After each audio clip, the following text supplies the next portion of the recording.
Good morning, students. Today we are going to discuss lecture 3 of atoms and molecules. In this video, we are going to study about atoms. कि atoms क्या होते हैं, what are the different symbol of elements, atomic mass of an element, how do atoms exist. ये जो atom है वो हम किस तरीके से exist करते हैं. उसके बाद हम पढ़ेंगे molecules and different types of molecules. Okay, so let's begin with atoms. कि atoms क्या होते हैं. ठीक. सो जैसे कि घर बनाने के लिए हमको ब्रिक्स की ज़रूरत होती है ना, ब्रिक एक एक ब्रिक को हम रखते जाते हैं, अरेंज करते जाते हैं तो वॉल बनता है, फिर घर बनता है. वैसे ही जो एटम है वो किसी भी एलिमेंट का स्मॉलेस्ट पार्टिकल होते हैं. जैसे कि ब्रिक किसी के घर का एक स्मॉलेस्ट पार्टिकल है, वैसे ही एटम जो है it is the smallest particle of an element that can take part in a chemical reaction. ठीक है, और एटम जो है they take part in a chemical reactions. So they are smallest particle of an element which take part in a chemical reaction. ठीक.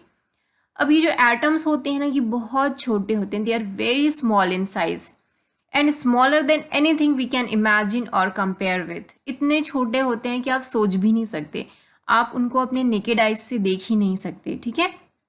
इनका जो radius होता है, एटॉमिक रेडियस होता है, it is measured in nanometers. nanometers means 10 to the power -9. यहाँ पर थोड़ा करेक्शन कर लेना, ये ऐसा लिखा हुआ है ना, it is 10 to the power -9. ये 10 की पावर पे है ना, ये पावर पे नहीं आ पा रहा था इसलिए ऐसा हो गया है.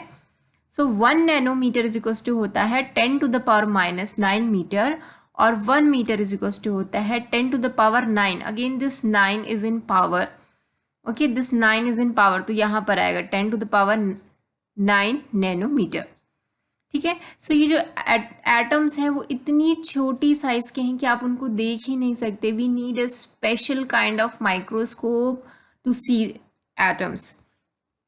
सो इनका रेडियस बहुत छोटा होता है. The atomic radius of an atom of hydrogen, अगर हम हाइड्रोजन एटम की बात करें तो उसका एटॉमिक रेडियस कितना होता है 10 to the power -10 metre. Again this is in power. Okay, this -10 is in power, तो उसको करेक्शन कर लेना. अब the radius of a molecule of a water is 10 to the power -9 metre. Again this is in power -9, so do the correction. वैसे ही water molecule का भी radius क्या होता है, बहुत ही छोटा होता है. सो हमने इस पूरे स्लाइड से क्या सीखा कि जो एटम्स होते हैं they are smallest particle of an element. किसी भी एलिमेंट का सबसे छोटा पार्ट होते हैं and they take part in a chemical reaction. जब कोई केमिकल रिएक्शन होता है तो उसमें ये पार्टिसिपेट करते हैं. वो इतने छोटे होते हैं कि आप उसको देख ही नहीं सकते अपने नेकेड आइज से. We need a special microscope. ठीक है, जो आपके लैब में माइक्रोस्कोप होता है आप उससे भी नहीं देख सकते. इसके लिए बहुत ही पावरफुल स्पेशल माइक्रोस्कोप्स बनते हैं एटम्स को देखने के लिए, जो लाखों करोड़ों रुपए में आते हैं. ठीक है, तो इनकी साइज बहुत ही कम है, नैनोमीटर में है ना, मीटर भी नहीं नैनोमीटर में इनकी साइज है 10 to the power -9 metre. Okay, now symbols of atoms of different elements. जो एलिमेंट्स हैं उनको अलग अलग सिंबल दिए गए हैं. ठीक है, तो सबसे पहले एक जॉन डाल्टन जो थे वो फर्स्ट साइंटिस्ट थे जिन्होंने सिंबल्स का यूज़ किया एलिमेंट्स को रिप्रेजेंट करने के लिए. ठीक है, उन्होंने क्या यूज़ किया, सिंबल्स का यूज़ किया एलिमेंट्स को रिप्रेजेंट करने के लिए. तो उन्होंने इस तरीके का सिंबल यूज़ किया हाइड्रोजन को रिप्रेजेंट करने के लिए, इस तरीके का सिंबल किया कार्बन को, इस तरीके से ऑक्सीजन को, phosphorus, sulphur, iron, copper, lead, silver, gold, platina, mercury. तो उन्होंने ये सब सिंबल्स यूज़ किए टू रिप्रेजेंट एन एलिमेंट. ठीक है, पर आप देखो इस एलिमेंट के सिंबल्स को याद रखना कितना मुश्किल है ना. और उन्होंने सारे एलिमेंट्स के सिंबल भी नहीं बताया अभी तक. अगर आप देखेंगे ना तो पूरे अर्थ में हमको 118 एलिमेंट्स नोन है, जिसमें से कुछ एलिमेंट्स जो हैं सिंथेटिक हैं, बाकी सब नेचुरल ही आपको अर्थ क्रस्ट में या अर्थ के एटमॉस्फेयर में मिलते हैं. ओके, सो 118 एलिमेंट्स को सिंबल देना था. आप सोचो आप सबका ऐसा सिंबल याद रख सकते थे क्या, पिक्टोरियल रिप्रेजेंटेशन? नहीं, ये बहुत ही टफ है ना, ये सब सिंबल्स याद रखना बहुत टफ है. हाइड्रोजन का सिंबल, ये फॉस्फोरस, ऐसा सिंबल्स 118 एलिमेंट्स का सोचो सिंबल ऐसा याद करना पड़ा तो कितना मुश्किल होगा. तो फिर मॉडर्न सिंबल्स आए एलिमेंट्स के, उसमें बर्जेलियस करके एक साइंटिस्ट थे, उसने सजेस्ट किया कि क्यों ना हम एलिमेंट्स के नाम उनके, बर्जेलियस एक साइंटिस्ट थे जिन्होंने सजेस्ट किया कि जो एलिमेंट्स हैं उनके सिंबल्स हम उनके नाम से ही ले लें। ठीक है, एलिमेंट्स के सिंबल कहाँ से बना लें? उनके नाम से ही। तो क्या सजेस्ट किया? Berzelius suggested that the symbol of elements be made from 1 or 2 letters of the name of the elements. जो एलिमेंट्स के नेम है उन्हीं के पहले या दूसरे अक्षर को लेके हम उनका क्या बना दें? सिंबल बना लें, ऐसा उसने सजेस्ट किया। तो वहां से फिर मॉडर्न सिंबल्स ऑफ एलिमेंट आए। The symbol of an element is the first and another letter of the English name. जो भी एलिमेंट का इंग्लिश नेम है उसका फर्स्ट या फिर कोई और लेटर लेके हम क्या बना देंगे? उसका सिंबल बना देंगे। या फिर हम कभी कभी क्या करते हैं, किसी किसी एलिमेंट के लैटिन नेम्स का यूज करते हैं और उससे उसका सिंबल बनाते हैं। ठीक है, या तो उसके इंग्लिश नेम का यूज करके हम सिंबल बनाते हैं या उसके लैटिन नेम का। ठीक है, और इंग्लिश नेम से या लैटिन नेम से हम पहले या कोई भी एक और लेटर लेके उसका सिंबल बना लेते हैं। ठीक है, तो बहुत इजी है, इसमें कुछ भी नहीं रखा हुआ है। Symbols derive from first letter of English name of the elements. ठीक है, जो एलिमेंट्स के इंग्लिश नेम है उसके फर्स्ट लेटर को यूज करके हम क्या बनाएंगे? सिंबल। जैसे हाइड्रोजन का सिंबल क्या होता है? H। तो यहाँ पर देखो हाइड्रोजन का जो इंग्लिश नेम है हाइड्रोजन ही है, वहां से हमने H ले लिया और उसका वो सिंबल बन गया। बोरॉन का सिंबल B, कार्बन का C, फ्लोरीन का सिंबल F, आयोडीन का I, नाइट्रोजन का N, ऑक्सीजन का O, फॉस्फोरस का P, सल्फर का S, यूरेनियम का U, वेनेडियम का V, यट्रियम का Y। ठीक है, तो हमने जो एलिमेंट के इंग्लिश नेम थे उसके फर्स्ट लेटर को यूज करके क्या बना दिया? सिंबल बना दिया।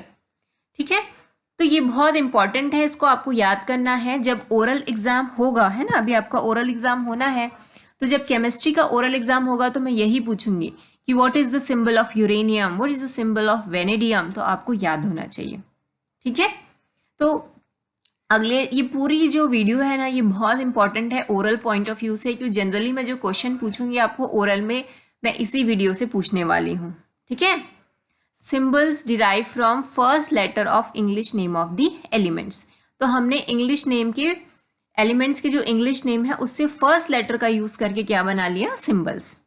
अब अगला देखते हैं, symbols derive from 2 letters of English name of the elements.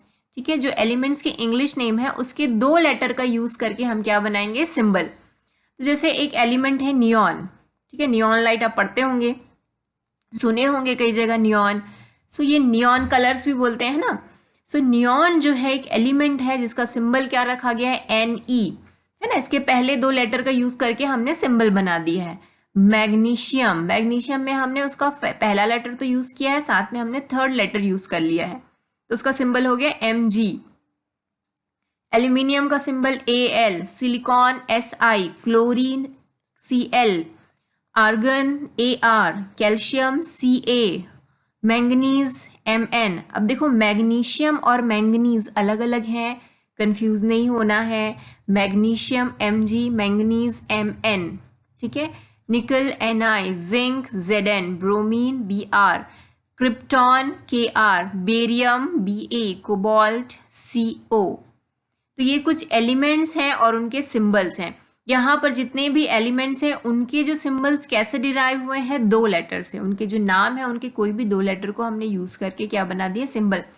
पहला लेटर तो यूज करेंगे ही करेंगे, सेकेंड लेटर जरूरी नहीं है कि हम सेकेंड वाला ही यूज करें, हम कोई भी उसमें से एक ले रहे हैं। यहाँ सिलिकॉन में तो ऐसा ही, एल्यूमिनियम में Al, पर मैग्नीशियम के केस में 1st और 3rd ले रहे हैं। ठीक है, तो ये कुछ सिंबल्स हैं एलिमेंट्स के जिसको आपको अगेन याद करना है, बहुत इंपॉर्टेंट है। ठीक है, तो अभी हमने 2 स्लाइड देखे, इससे पहले वाला, इसमें सभी जगह क्या हो रहा था? एलिमेंट्स के नाम उनके इंग्लिश नेम से ले लिए गए थे। ठीक है, उनके जो सिंबल्स हैं, एलिमेंट्स के जो सिंबल है उनके इंग्लिश नेम से लिए गए थे। ओके, अब अगला जो हम पढ़ेंगे सिंबल्स जो है कहाँ से डिराइव हो रहे हैं? Latin names of the elements, जो एलिमेंट्स के लैटिन नेम्स हैं। ठीक है, जैसे हमारे में संस्कृत एक बहुत शुद्ध भाषा है ना, वैसी इंग्लिश लोगों की लैटिन भाषा होती है, उनका स्क्रिप्ट है, लैटिन स्क्रिप्ट है। तो लैटिन जो है वो उनकी पुरानी भाषा है फॉर अंग्रेजों की। तो लैटिन नेम्स होते थे। ठीक है, जैसे सोडियम का लैटिन नेम क्या है? नेट्रियम। सोडियम का लैटिन नेम क्या है? नेट्रियम। तो सोडियम का जो सिंबल है Na होता है, ठीक है, सोडियम का सिंबल क्या होता है Na। अब ये Na कहाँ से आता है, उसके लैटिन नेम से, ठीक है, सोडियम का लैटिन नेम है नेट्रियम और वहां से उसका सिंबल बनता है Na। पोटेशियम का लैटिन नेम है कैलियम और इसलिए उसका सिंबल है K। आयरन का लैटिन नेम है फेरम, इसलिए उसका सिंबल है Fe। कॉपर का लैटिन नेम है क्यूप्रम, इसका सिंबल है Cu। सिल्वर का लैटिन नेम है अर्जेंटम, उसका सिंबल है Ag। गोल्ड का लैटिन नेम है ऑरम और उसका सिंबल है Au। मर्करी का लैटिन नेम है हाइड्रागायरम और उसका सिंबल है Hg, ठीक है। सो यहाँ पर अगर आप देखेंगे तो जितने भी एलिमेंट हैं और उसके लैटिन नेम है वहां से डिराइव किए हमने सिंबल्स को। तो एग्जाम में ये भी पूछा जाता है ना कि what is the Latin name of potassium, तो लैटिन नेम पोटेशियम का क्या है, kalium. What is the Latin name of copper, तो क्या है उसका लैटिन नेम कॉपर का, क्यूप्रम। तो इस टाइप के क्वेश्चन भी एग्जाम में पूछे जाते हैं। तो again this table is very important.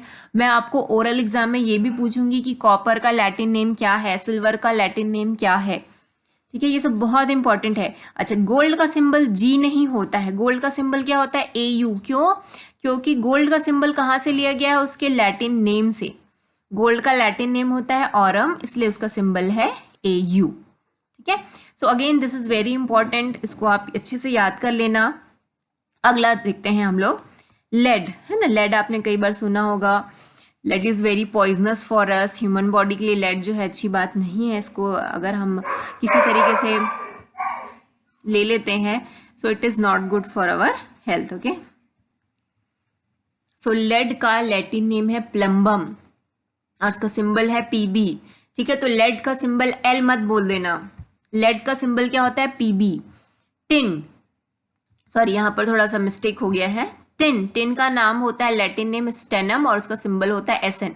तो इसको थोड़ा करेक्शन कर लेना आप, जो सिंबल है वो Sn है और लैटिन नेम स्टेनम है, ठीक है। तो हमने अभी तक यहाँ पर देख लिए कि किस तरीके से जो एलिमेंट्स हैं उनके सिंबल डिराइव्ड हुए हैं। कुछ जो एलिमेंट हैं उनके सिंबल उनके इंग्लिश नेम से डिराइव्ड हुए हैं और कुछ जो एलिमेंट हैं उनके जो सिंबल्स हैं वो लैटिन नेम से डिराइव हुए हैं। Next topic is atomic mass of an element, okay. जो एलिमेंट होते हैं वो बहुत ही छोटे होते हैं, they are very small in size, इतने छोटे कि हम उसको देख नहीं सकते। अगर वो इतने छोटे हैं तो अब उसका मास कैसे निकालेंगे, वो उसका मास निकालना तो बहुत डिफिकल्ट हो जाएगा। तो हम क्या करते हैं, उसके मास को किसी स्टैंडर्ड एटम के मास से कंपेयर करते हैं, ठीक है। और हम स्टैंडर्ड एटम लेते हैं कार्बन 12 एटम। अब कार्बन 12 एटम क्या होता है, ऐसा कार्बन जिसका हम मास लेते हैं 12 एटॉमिक यूनिट, ठीक है। उसका मास हम कितना लेते हैं, 12 एटॉमिक यूनिट, जिसको हम बोलते हैं 12U, ठीक है। U is the unit for atomic mass. जैसे अगर हम अपना मास कैलकुलेट करते हैं तो किलोग्राम या ग्राम ऐसे मेजर करते हैं ना, पर एटम्स के मास को हम किससे करते हैं, U से, ओके। ग्राम किलोग्राम से नहीं करते, इसके मास को हम U से डिनोट करते हैं, okay. So atom which is considered as a standard atom for comparing the masses of other atom is carbon 12 atom whose atomic mass is 12U. The atomic mass of an element is defined as the average mass of one atom of the element compared with 1/12 of the mass of a carbon atom, ठीक है। So इसमें important क्या चीज़ है, इसमें important है जो अब मैं next slide बताने वाली हूँ वो, ठीक है। Atomic masses of some elements, hydrogen का एटॉमिक मास हम 1U लेते हैं, कार्बन का एटॉमिक मास हम लेते हैं 12, नाइट्रोजन का 14, ऑक्सीजन का 16, सोडियम का 23, मैग्नीशियम का 24, एल्यूमिनियम 27, सल्फर का 32, क्लोरीन 35.5 और कैल्शियम का लेते हैं 40। अब ये U क्या है, U is the unit for atomic mass, है ना। जैसे अभी मैंने थोड़ी देर पहले बताया कि हम लोग अगर मास कैलकुलेट करते हैं तो किलोग्राम या ग्राम में करते हैं ना, 1 kg टमाटोज, या किसी ह्यूमन बीइंग का वेट बोलते हैं तो भाई मेरा वेट 50 kg है, तो हम मास उस समय क्या किससे कैलकुलेट करते हैं, kg या ग्राम से मेजर करते हैं। बट जो एटम्स हैं, एटम्स के मास को हम किससे मेजर करते हैं, U से, 1U, 12U, 14U, 16U ऐसे करके। तो ये भी बहुत इंपॉर्टेंट है, आपको ये याद रखना बहुत इंपॉर्टेंट है। इसको भी आपको याद करना है, आपके दिमाग में ये होना चाहिए, आपके टिप पे होना चाहिए। कार्बन का मास 12, नाइट्रोजन का 14, ऑक्सीजन का 16, मैग्नीशियम का 24। तो ये भी आपको लर्न करना है एटॉमिक मास वाला, ठीक है। जैसे मैंने पहले ही बताया कि वीडियो बहुत इंपॉर्टेंट है, मैं जितने भी ओरल क्वेश्चंस पूछूंगी इसी से ही पूछूंगी कि एलिमेंट्स और उसके एटॉमिक मासेस क्या क्या हैं। तो ये भी आपको याद रखना है, एलिमेंट्स और उसके एटॉमिक मास नंबर्स, ठीक है। तो ये पूरा आप ये वाला जो पूरा टेबल है इसको लर्न करेंगे, ओके। ये स्टैंडर्ड है बेटा, है ना, इसमें कुछ भी लॉजिक नहीं है, इसको आपको लर्न ही करना है कि नाइट्रोजन का एटॉमिक मास 14U होता है, ऑक्सीजन का 16U होता है, ठीक। तो इसको आपको इसी तरीके से ही लर्न करना है। मैग्नीशियम का 24, एल्यूमिनियम का 27, इसका और कोई तरीका नहीं है आपको लर्न करने का। सो इसी तरीके से आप ये पूरे एलिमेंट्स और उसके एटॉमिक मास याद करेंगे, ओके। अब नेक्स्ट है हमारा हाउ डू एटम एग्जिस्ट। अब हम इतना एटम एटम बोल रहे हैं, पर ये एटम एग्जिस्ट कहाँ करता है भाई, कहाँ होता है ये एटम, है ना। तो ये एटम जो है दो फॉर्म में एग्जिस्ट करता है, मॉलिक्यूल के फॉर्म में और आयंस के फॉर्म में, ठीक है। एटम कैसे एग्जिस्ट करता है, मॉलिक्यूल के फॉर्म में या फिर आयंस के फॉर्म में। अभी इस वीडियो में हम मॉलिक्यूल के बारे में ही पढ़ेंगे और नेक्स्ट वीडियो में हम आयंस के बारे में पढ़ेंगे, ठीक है। तो अब देखते हैं मॉलिक्यूल्स क्या होते हैं। A molecule is the smallest particle of an element or compound which exists independently and shows all the property of that substance. किसी भी कंपाउंड का या किसी भी एलिमेंट का वो स्मॉलेस्ट पार्टिकल होता है जो इंडिपेंडेंटली एग्जिस्ट करता है, मतलब स्वतंत्र जीवन जीता है वो, है ना। It exist independently molecules and show all the properties of that substance. जैसे कि अगर वाटर का मॉलिक्यूल है कोई, तो वो जितना भी वाटर की प्रॉपर्टीज है वो शो करेगा, ठीक है। अगर वो हाइड्रोजन गैस का मॉलिक्यूल है तो वो हाइड्रोजन की सारी प्रॉपर्टीज शो करेगा। सो मॉलिक्यूल जो है वो उस सब्सटेंस की सारी प्रॉपर्टीज शो करता है और उसका स्मॉलेस्ट पार्टिकल होता है, ठीक है। A molecule is a group of two or more atoms that are held together by attractive forces. Molecule is a group of two or more atoms. Molecule जो होता है दो या दो से ज्यादा एटम से मिलकर बना होता है, ठीक है। मॉलिक्यूल किससे मिलकर बना होता है, दो या दो से ज्यादा एटम से मिलकर बना होता है। और ये एटम्स के बीच क्या होते हैं, अट्रैक्टिव फोर्सेस होते हैं। अब इस अट्रैक्टिव फोर्सेस के बारे में ना हम लोग क्लास 10th में पढ़ेंगे कि ऐसी कौन सी फोर्सेस हैं जो दो एटम्स को टाइटली बांध के रखती है, ठीक है। Atoms of the same element और different element can join together to form molecules. Same elements के भी एटम ज्वाइन करके मॉलिक्यूल बना सकते हैं या डिफरेंट एलिमेंट्स के भी एटम जो है ज्वाइन करके मॉलिक्यूल फॉर्म कर सकते हैं। जैसे यहाँ पर एग्जाम्पल में देखो, यहाँ पर हाइड्रोजन का मॉलिक्यूल है, ये देखो एक हाइड्रोजन का एटम ये है, एक हाइड्रोजन का एटम ये है। तो दो एटम्स जो है आपस में ज्वाइन किए हैं और यहाँ पर क्या बना लिए, एक मॉलिक्यूल्स। तो ये हो गया हाइड्रोजन गैस, ठीक है।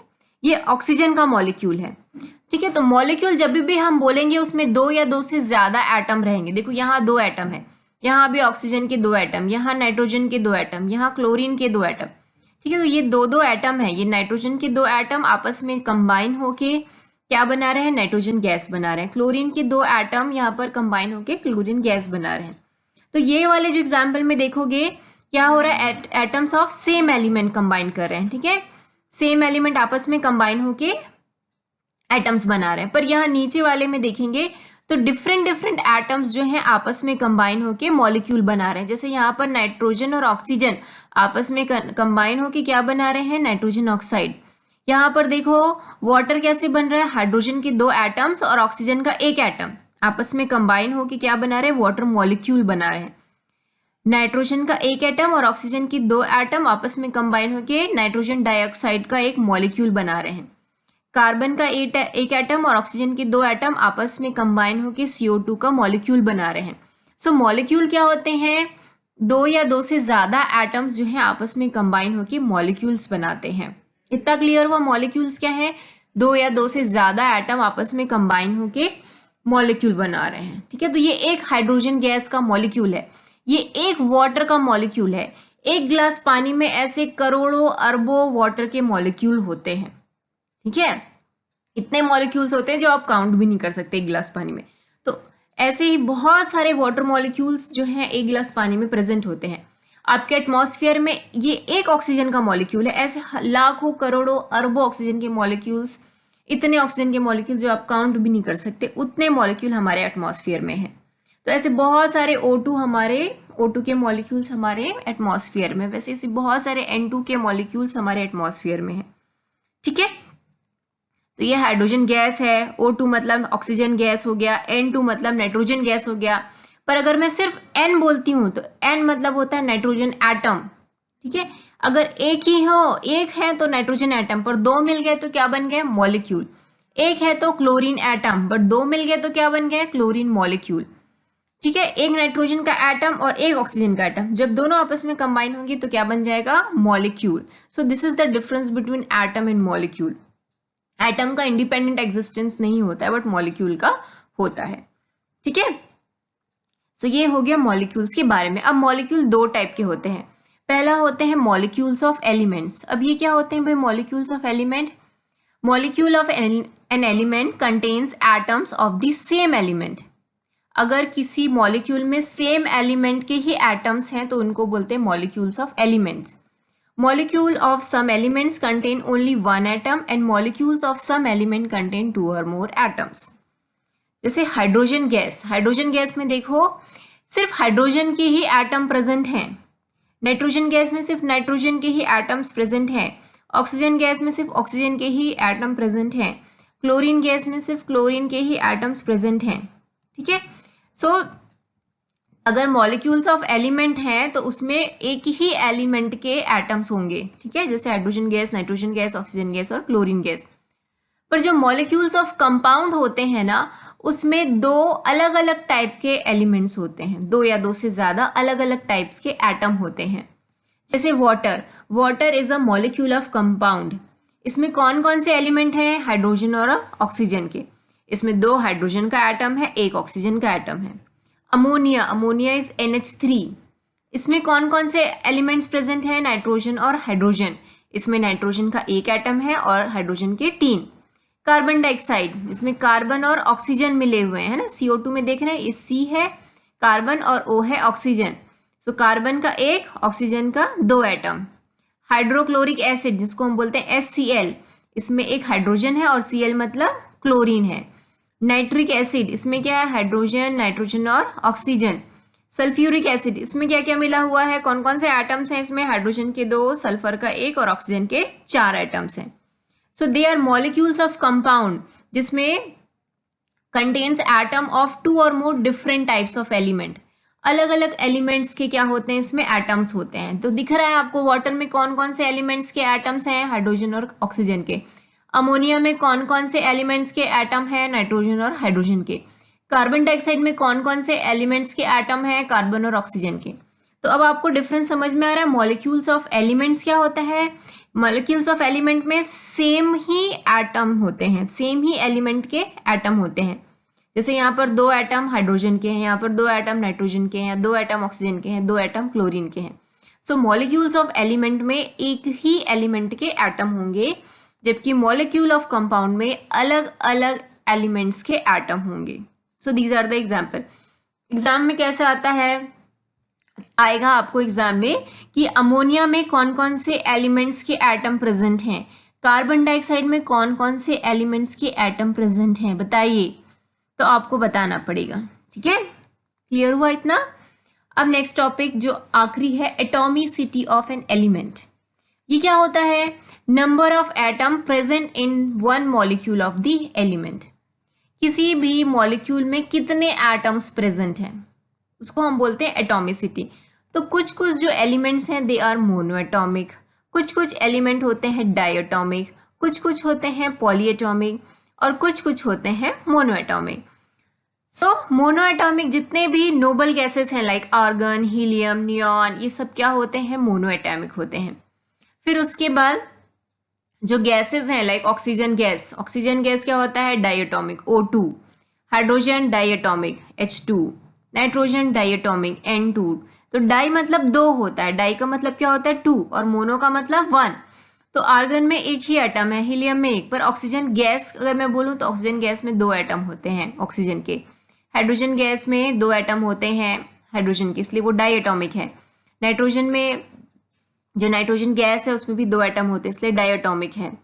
क्लोरीन जो गैस है उसमें 2 एटम होते हैं, वो डायटोमिक है। Phosphorus, phosphorus P4, it is a tetraatomic. Tetra क्यों? 4 मतलब tetra, so here the tetra should come 4 phosphorus में। इसको करेक्शन कर लेना, यहाँ पर लिख देना फॉस्फोरस की जगह यहाँ लिख देना टेट्रा एटॉमिक। क्या लिखेंगे? Tetra, TETRA, tetra atomic. ठीक है। सल्फर S8, अब इसमें देखो पॉली मतलब होते हैं बहुत सारा, जैसे मोनो मतलब होता है एक, पॉली का मतलब होता है बहुत सारे। तो देखो S8 में बहुत सारे सल्फर हैं, तो इसलिए इसको हम क्या बोलेंगे? Poly atomic. जितने भी मेटल्स होते हैं ना, दे आर मोनो एटॉमिक, जैसे sodium, iron, aluminium, copper, zinc, ये सब क्या होते हैं? Mono atomic. तो याद रखेंगे जितने भी मेटल्स हैं दे आर मोनो एटॉमिक, जैसे sodium, iron, aluminium, copper, magnesium, zinc, potassium. ठीक है, ये सब क्या है? मोनो एटॉमिक है। तो ये बहुत ध्यान देने वाली बात है, बहुत इंपॉर्टेंट है, इसको बिल्कुल ध्यान में रखेंगे कि जितने भी मेटल्स होते हैं दे आर मोनो एटॉमिक। ठीक है। और दूसरी बात क्या याद रखें, जितने भी नोबल गैसेस हैं like argon, helium, krypton, xenon, neon, ठीक है, ये सब नोबल गैसेस होती हैं, वो भी मोनो एटॉमिक होती हैं। उसके बाद ये जो नॉर्मल हमारे एटमॉस्फेयर में जो गैसेस मिलती है ना, oxygen gas, hydrogen gas, nitrogen gas, फिर क्लोरीन गैस, ब्रोमीन, वाटर, ये सब ना डायटोमिक होते हैं। ठीक है। क्यों? क्योंकि देखो ना O2 मॉलिक्यूल में कितने एटम्स हैं? 2, इसलिए ये डायटोमिक हो गया। अब ये फॉस्फोरस जो है ये भी बहुत इंपॉर्टेंट है, फॉस्फोरस टेट्राएटॉमिक होता है। यहाँ पर आप क्या करेंगे? करेक्शन करेंगे, फॉस्फोरस की जगह क्या लिखेंगे? टेट्राएटॉमिक। ठीक है, मैं फिर से बोल रही हूँ, फॉस्फोरस की जगह टेट्राएटॉमिक। टेट्रा मीन्स होता है 4, तो 4 है इसमें P4, तो टेट्राएटॉमिक। S8 क्या है? Polyatomic. Why? Because they are 8 sulphur are combined together to form the sulphur molecules. तो जो सल्फर मॉलिक्यूल है उसमें 8 सल्फर के एटम्स हैं, इसलिए पॉलीएटॉमिक। पॉली का मतलब होता है बहुत सारा।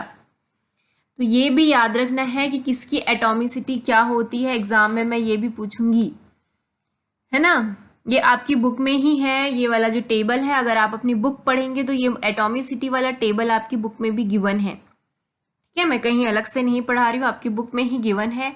यहाँ पर टाइपिंग एरर है, फॉस्फोरस की जगह यहाँ टेट्राएटॉमिक आना चाहिए। ठीक, तो समझ में आ गया हमने आज क्या क्या पढ़ा। हमने पढ़ा पहले एटम्स के बारे में कि एटम्स क्या होते हैं।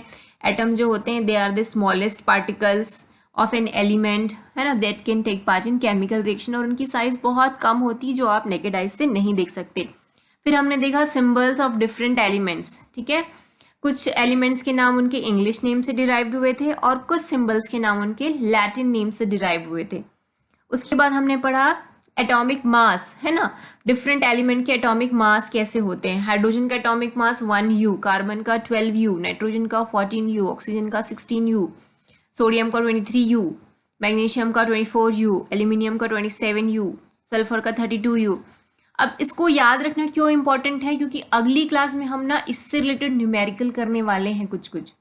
जब हम किसी मॉलिक्यूल्स का मास निकालेंगे, ये तो एटम्स के मास हैं, अब हमको मॉलिक्यूल के भी मास निकालना है, तो हम इसी का यूज करके मॉलिक्यूल के मास निकालेंगे। ओके, फिर हमने पढ़ा एटम कैसे एग्जिस्ट करते हैं, तो in the form of molecules और in the form of ion. फिर हमने पढ़ा मॉलिक्यूल्स क्या होते हैं, ग्रुप ऑफ एटम्स होते हैं, है ना, जैसे कि H2 मॉलिक्यूल है जिसमें 2 हाइड्रोजन के एटम है, H2O मॉलिक्यूल है जिसमें हाइड्रोजन के 2 और ऑक्सीजन का 1 एटम है।